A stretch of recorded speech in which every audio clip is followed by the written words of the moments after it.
Hello friends, आप सभी का आपके अपने ही चैनल क्विक स्टोरी पर फिर से स्वागत है। दोस्तों, इस संसार में मनुष्य के लिए कोई भी काम असंभव नहीं होता।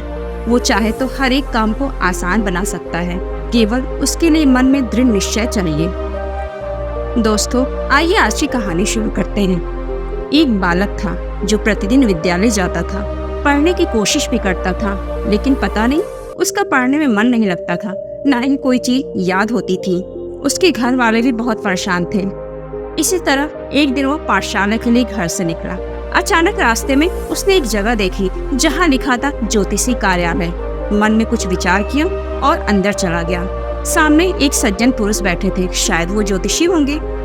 उनके पास जाकर वो लड़का बैठ गया और बहुत सोचने पर अपना हाथ उनके सामने रखकर बोला, महाराज, एक बात आपसे पूछना चाहता हूँ। तो उस ज्योतिषी ने कहा, पूछो बच्चा, क्यों इतने परेशान हो? तो उस लड़के ने कहा, आप मुझे यह देखकर बताइए कि मेरे हाथ में विद्या की रेखा है कि नहीं।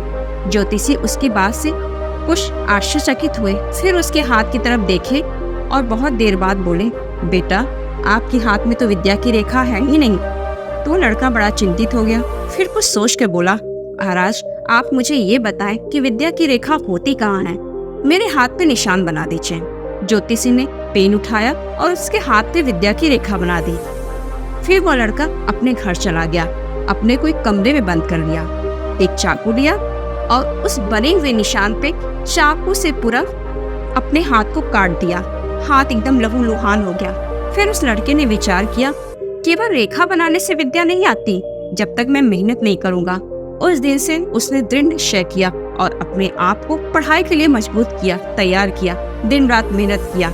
अंत में वह परीक्षा में सबसे ज्यादा नंबरों से पास हुआ। जानते हैं दोस्तों, आगे चलकर वो क्या बने? संस्कृत के प्रसिद्ध व्याकरणाचार्य महर्षि पाणिनि। लोग आज उन्हें विद्वान कहकर संबोधित करते हैं और उनकी किताबें विद्यालयों में पढ़ी जाती हैं।